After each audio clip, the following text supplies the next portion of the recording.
امتحان الثانويه عامه النحو خد الوقت كله ما لحقناش نحل حاجه. يا حقد. ايوه حقد. عملتها ايه؟ يتلظظ. كانت في القراءه المتحرره. يتلظظ كده ياكل ويسمن ويطلع له لذيذ. انت هتيجي تكتب لي كتابي عشان الدراسه كده خلاص مش نافعه. تقدر تقول ثانيه بعد اذنك خلي اصحابي يصوروا ستريك بس. يصوروا ايه؟ ستريك على السناب. ستريك؟ انت متاكد ان انت كنت بتمتحن؟ لسه ساعه، لسه نص ساعه، لسه ربع ساعه، هنلم دلوقتي والله العظيم. هسألك سؤال، لو جاوبته هديك ظرف فيه فلوس. افتح طب ولا لا افتحه في البيت بقى، هو فيه فلوس يعني والله. عشان نوريهم بس ان هي فلوس وكده.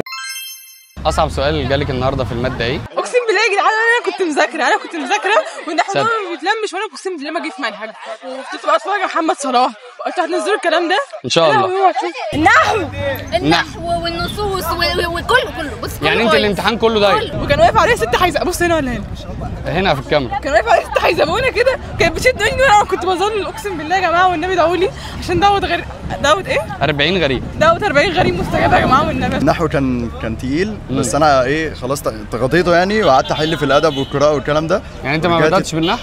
لا بدات بالنحو بس لقيتني فوتت سؤال في الثاني في الثالث قلت هو في ايه خلاص هموف اون. سؤال النحو كان بتاع المصدر الميمي تقريبا. ده كان تقريبا كانت ثلاثه كانوا شبه بعض بس انا عملتها اللي هي محرم دي اللي هي بالاخر بس هي طلعت صح يعني الحمد لله. انت عملتيها ايه؟ عملتها كده وانت وانا عملتها كده عملتيها محرم؟ النحو وكان في سؤالين في الادب كده صعبانيين شويه. ايه السؤالين اللي في الادب كانوا صعبين؟ لا والله ما فاكره، انا مش فاكره حاجه اصلا في الامتحان كله. كانوا مدرسه ايه؟ الاحياء والبعث. بس تقريبا الاجابه كانت ان هم بيدافعوا عن قضايا الوطن. ابو له كان برضو بيسال في السمات، هي السمات كانت مكتوبه في المفاهيم بس جدع. ايه؟ ايوه يعني ما تعرفش كتاب المفاهيم. ايوه كان في السمات بتاعت مدارس الادب بس جدع طلعها من النص بقى. والله ما فاكر الاسئله، من كنت صعوبه الاسئله ما فاكرها. النحو كان في حاجات فيه صعبه. الوقت اصلا بتاع الساعات بتاع الامتحان مش مكفي خالص، اللي هو انت اصلا تكتب الحاجات ان هو يعني جاب لي سؤال قال لي انا عاوز مثلا 4 سمات 4 ادله، جايب لي 3 سطور. طب اكتب السمه الرابعه فين؟ مفيش مكان. القراءة برضو كان الوقت ما كفاش خالص. هو مفيش وقت اصلا انك تراجع، يعني انت تحس السؤال جه قدامك خلاص حلو وخلاص. ايوه لا ما احنا ما بنراجعش في اللجنه. النحو يعني بس اللي كان صعب. حليت اول جزء بالباقي ما يتحلش، كله صعب داخل في بعضه، يعني هي اسئله متشابهه، يعني الاجابات متشابهه. انت بسبعه حبه تلاقي الاثنين مقتنعين هم صح، انت المفروض بقى تخمن اذا كانوا هم صح ولا لا. يعني المراجعات النهائيه اللي انت حضرتها ما جاش منها حاجه في الامتحان؟ يعني التوقعات كلها ما جاش منها حاجه؟ لا جزء جيم بس يعني الجزء الكبير من الامتحان نفسه ما جاش. مبدئيا الامتحان ده اصعب من 22 و 23 لان احنا حلينا 22 وحلينا 23 وطبعا رجعنا مع مدرسين كتير جدا. بس الامتحان يعني المفروض يبقى فيه على درجه الصعوبه، انت هتحط اسئله تريكات، حقك تحط اسئله تريكات بس ما تبقاش بكل ده، يعني فاهم قصدي؟ هو هيحطك اللي ينجحك. بس انا واحد علم رياضه عايز اخش هندسه حلو، فان انا اخش هندسه انا محتاج اجيب مجموع عالي، غير كده عايز اراضي اهلي اللي في البيت. طب ايه اسهل سؤال جالك في الامتحان؟ كان اللي هو القراءه المتحرره، كان بيتكلم عن اللي هو المخاطر البيئيه وكده. سؤال استعاره المكنيه. من ناحيه الادب والنصوص والقراءه كانوا سهلين. بالقطع الجزء المتحرر النص المتحرر كان عامل ايه؟ لا كان كويس. كان عن ايه؟ كان عن الوطن تقريبا، مش فاكره. هو التعبير حلو والقراءه حلوه وسهل. كان في حد على اليوتيوب كده نزل حاجه ليها علاقه كده يعني، فاول ما شفت حبذا خلاص مبتدا مؤخر. في نص كده الراجل ما نعرفش اسمه بتاع صفحه ونص كده قاعد يكتب فيه كتير عن اسباب السعاده بقى، انت فرحان ليه وانا فرحان ليه، فانا على حسب انت فرحان ازاي هتختار بقى يعني. واحنا كنا في عالم تاني. خاصه وبخاصه دي الحاجه الوحيده اللي عارفينها. ايه خاصه وبخاصه دي؟ حاجه كده واحده تلاقي مبتدا مؤخر والثانيه ما اعرفش تلاقي مفاويل لحاجه مش موجوده. بس انتوا جالكوا حبذا؟ مين حبذا؟ مين حبذا اللي هي بتيجي مبتدا؟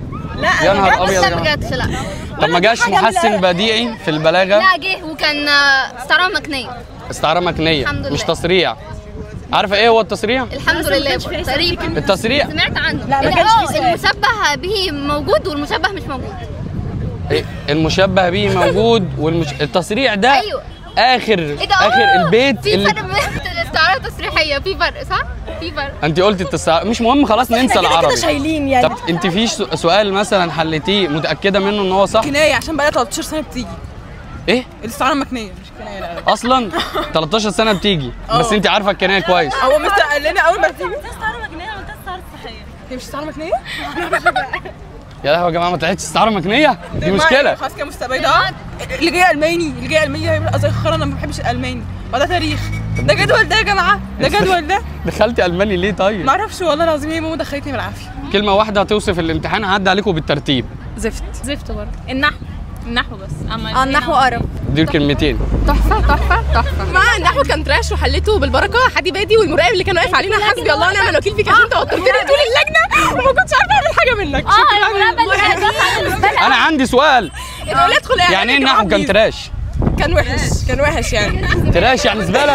انا شلت العربي بس قشطه عادي يعني. الامتحان كان وحش قوي قوي بجد، والاسئله كلها كانت شبه بعضها والاجابات كلها كانت شبه بعضها، ما كانش فيه حاجه حلوه خالص. انا لما بتسرحي في الامتحان ايه الاغنيه اللي تيجي في دماغك؟ بس لا بجد يا جماعه انا كنت عارفه لك انا بفكر في اغنيه يا بابا تليفون. ايه الاغنيه دي؟ الولاد رزق ما يتخافش علينا عشان احنا اللي يتخاف مننا هنا او هنا او في اللجنه. ده بس انتوا بتخاف عليكم عادي. يا دي الاغنيه دي. والله العظيم كنت بغني انا عايزه ماما طول الامتحان ويا مراري يا مراري، وهي ماشيه يعني شويه كده وشويه كده والدنيا ماشيه. اختيارات مدمره حياتي. عشان الاختيارات امتحان اختياره كده جبتك جوه القطعه. جت في دماغي كده مع اني ما سمعتهاش. اتفضل جوه قلبي تعالى نعيشها. انا مش عارفني. انا تهت مني. انا مش انا. ما بسمعش اغاني الصراحه. جدع. طب ايه اللي شتتك في الامتحان وانت بتفكر؟ لسه ساعة، لسه نص ساعة، لسه ربع ساعة، هنلم دلوقتي والله العظيم انا مش فاهم. كلهم ورا لا وكل شوية يخصصون فوائد ورقة الاسم ده المفاهيم. كل عايزين ياخدوها قبل ما الوقت يخلص بساعة. كل شوية خلاص هتستخدمها ولا لا؟ هتستخدمها والله العظيم كل شوية ست هتستخدمها. فانا حتى لو مش هستخدمها مش هديها لك دلوقتي. طب انت لما بتسرحي في الامتحان تتشتتي كده ايه اللي بيجي في دماغك؟ ما لحقتش اتشتت، ما لحقتش. ده انا يا دوبك خلصت الاسئله وكان متبقي 4 اسئله كل سؤال بدرجتين والوليه كانت بتشد مني الورقه والله مستقبلي بيضيع وهي تشد الورقه. لما بتسرح ابوك الحزام الميري. لما بتسرح في الامتحان ايه اللي بيجي في دماغك؟ روح ازاي بعد ما اخلص؟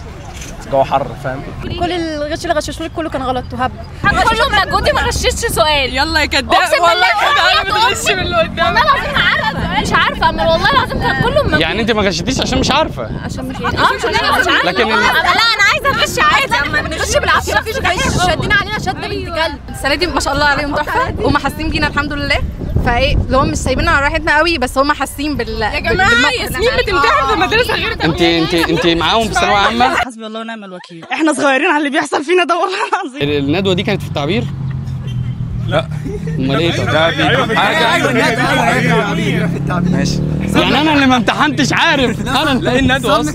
هي الندوه بتاعت التعبير. ماشي. هو المشكله كانت في النحو بس كان حلو يعني. ارجع بقى لفني كده فاهم ورجعني للنحو تاني. المشكله بقى كانت بالله عليك انتوا شايفين ان انتوا ضيعتوا وقت السنه دي في ايه؟ ابو سمره بعد الدروس. معرفتهم عامة. في معرفه الشباب دي. لا انا ما ضيعتش وقت. بحاول بس تقريبا كان بضيع وقت في كل حاجه. التليفون الشباب دول برضو بنضيع وقت ببلاش. كنت بذاكر والله بس الحاجات اللي كانت حفظ كنت بكسل بصراحه احفظها او بستصعب حفظ او بحفظها. احنا داخلين علم المواد كلها حفظ. احنا داخلين علم الرياضه عشان ما نحفظش. ليه نحفظ بقى نحو والكلام ده؟ نفس القهوه وحاجات على الموبايل بقى يعني فاهمني. كنت مضيع السنه كلها على النوم بجد. قلت ان انا هراجع في المراجعات النهائيه وجيت المراجعات النهائيه نمت برضه. ورقه المفاهيم نفعتك؟ طبعا في الادب يعني بس اتاكد من حاجه مثلا ولا حاجه. والله كان فيها لغه صينيه فقعدت اقرا كده شويه بعد ما خلصت وبس.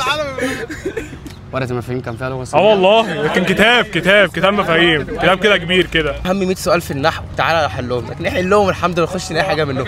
امتحانات استرشاديه مش عارف ايه، كل حلنا بتاع 700 سؤال نحو تقريبا ما دخلناش منهم ولا واحد. يعني الفاروق امبارح كان قايل ان الامتحان هيجي سهل وزي السنه اللي فاتت بالظبط. امتحان السنه اللي فاتت لو كان جه زي السنه دي اقسم بالله كنت قفلت الامتحان. معنى يتلظى المفروض حفظ. اسال بقى. حفظ. ايوه حفظ. عملتها ايه؟ يتلظى. كانت في القراءه المتحرره. يتلظظ كده ياكل ويسمن ويطلع له لظاظ. ايه؟ يتحقق اللي هو الحفظ. يتحقق. انا اسمع مني. في الاول تحسر بعد كده عملتها حقد غشيتها مني. انت بعد اللي انت عملته شايف نفسك هتجيب كام من 80؟ ربنا يكرم 70 من 80. يعني لو جبت 60 والله يبقى حمد لله. انا 40 ده لو ما جبتش اقل من 40. لا ان شاء الله تجيبي اكتر. 42 ونص. 40 ونص؟ 42 ونص. اشمعنى الدرجتين ونص؟ ما اعرفش انا حاسه كده. انا بص ممكن ندعي فالدرجه تعلى شويه يعني انا مقتنع بده. الموضوع واقف على الدعوات. يعني ان شاء الله. لكن انت كمجهود شخصي بعد اذنكم وامي هتدعي لي كده وابويا واقف هناك هيدعي لي. انت تنصحي بقى الامهات اللي بيتفرجوا على الفيديو ده ان هم يتعاملوا ازاي مع بناتهم الفتره دي؟ ما يوترهمش خالص لان الطالب بيبقى طالع باصص اول حاجه بيبص لها هي منظر مامته. لو لقى مامته كده انت عملتي ايه؟ احنا شفنا هنا في امهات اول ما شافوا الام هي اللي عيطت. ايوه طبعا طبعا البنت راحت معيطه هي كمان. طبعا لا ما فيش الكلام ده كله. هم ما دام هو الطالب عمل اللي عليه خلاص. انا اهم حاجه بنتي، انا بشوف يعني بعد الشر طبعا الحوادث والحاجات دي كلها مش هتنفعني في حاجه، بس انا اهم حاجه ما دام ذاكرت خلاص هي عندي بالدنيا. ده انا مش هاممني اي درجات ولا اي حاجه، اهم حاجه ان هي تطلع نفسيتها كويسه، لان ده توفيق من عند ربنا، واي حاجه مكتوب لها يعني ربنا كاتب لها كل حاجه من قبل ما تتولد نصيبها خير. فانا اهم حاجه ان هي تبقى مبسوطه تبقى سعيده. هي عملت اللي عليها وتعبت واجتهدت وسهرت وذاكرت، فاللي مكتوب بقى من عند ربنا احنا راضيين بيه. هسألك سؤال، لو جاوبته هديك ظرف فيه فلوس، هقول لك جمله وتقول لي ايه المحسن البديع اللي فيها. قمت من نومي مسكت تليفوني، ايه المحسن البديع اللي في الجمله دي؟ تصريع. جدع جدع، مش مصدق نفسي يا ابني. هدي. عايز اسالك سؤال بره الامتحان، لو جاوبت هديك ظرف فيه فلوس. اوكي. مين النبي اللي ربنا فداه بكبش او بذبح عظيم؟ ماشي. سيدنا اسماعيل. ابن مين؟ اكيد عارف ابن مين. ماشي سيدنا ابراهيم.